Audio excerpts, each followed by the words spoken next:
Yo, Chuck. Hey, what's going on YouTube? This video is going to be about closures in JavaScript. But before I can even get into closures, I need to explain lexical scope. They're very similar, and lexical scope kind of builds into like what a closure is, but I need to define it first before you can really understand closures. And then a lot of people mistake lexical scope for closures. So let's jump into what is lexical scope. So lexical scope defines how variable names are resolved in nested functions. What does that mean?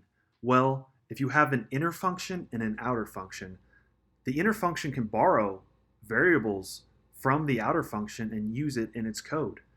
Not all languages allow this feature. JavaScript does, but it is not a closure. You're just borrowing from the parent scope in your inner function. Let me show you an example. So here we have a parent function with a variable called name set to Corey, and then I have an inner function, a child function, and I'm console.logging, hello, my name is name. And then I'm invoking the child function within the parent function, and then I'm invoking that parent function. What do you think is going to return in the console? You get, hello, my name is Corey. This is an example of lexical scope. I'm borrowing from the parent scope of the parent function. My child function is able to access that variable name of Corey. This is lexical scope. This is not a closure. So what is a closure? A closure is a function having access to the parent scope even after the parent function has closed.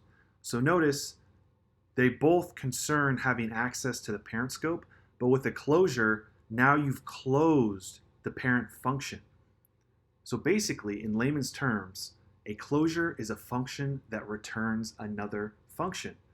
So let me give you an example of this. Here I have a function called add, and it has a variable called counter. Notice inside the add function, I'm no longer invoking my child function. Instead, I'm returning it.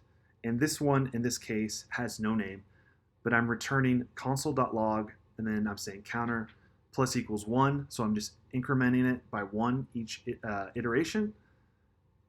And then below, you can see I've created a new variable called add machine, which is set to the add function invoked, which is essentially closing that function. That's part of the closure idea. Now I'm invoking add machine 3 times. What do you think will happen? As you might have guessed, it's incrementing the counter 3 times. This is really cool because I'm having access to the counter variable even though the add function has been closed. This is what a closure is. Notice the power of being able to do this. I now have a counter variable that is kind of like shielded. It's not able to be touched, but I'm able to increment it in my code. This is one of the unique features about JavaScript and closures in general. So this was a brief explanation of closures, and yeah, these pictures are kind of nice, but I need to show you in real time what it looks like. So let's jump over. Okay, so I'm in the Chrome snippets, and let me just show you an example of a closure. So I'm going to make a function called first name. It's going to have a variable called first name. I'm going to set it to Alexander. Now, following that function closure model, I'm going to return a function. I'm going to call this function middle name.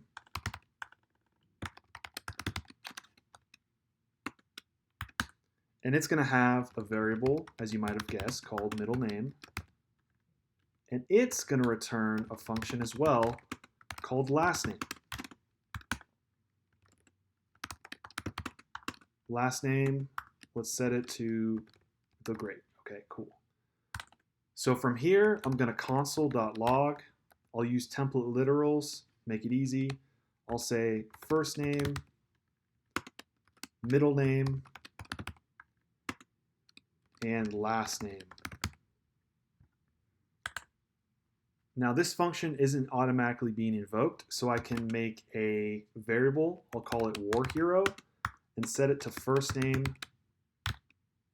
function.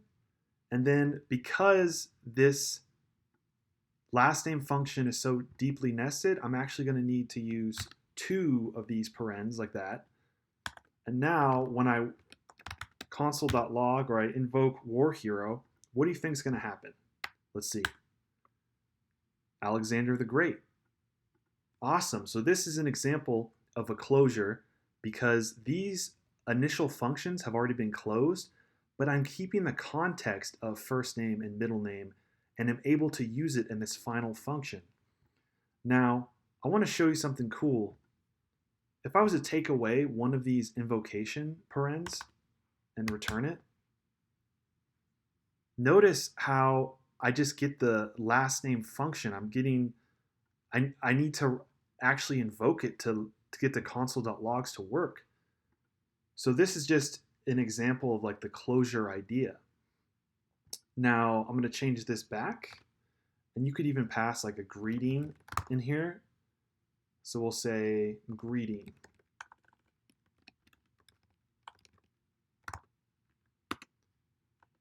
All right, and then I'll say hello. Now let's run this, and it's saying undefined. Why is it saying undefined? Probably because I passed in hello in the wrong spot. I need to actually pass it in here. There we go. Because this was applying to this function right here, and that wouldn't make any sense. But you can kind of see like the cookie crumbs of the parens and how you're just going deeper and deeper, but JavaScript is remembering the context of these variables like first name and middle name when you're using them in the nested function, even though these functions are closed. Because remember, if we're not dealing with returned functions, then it would just be lexical scope. But we're returning with functions that are closed, and we're able to access those variable names and the data inside of them and use it in this final function. So I hope you guys enjoyed this video. Stay tuned for more.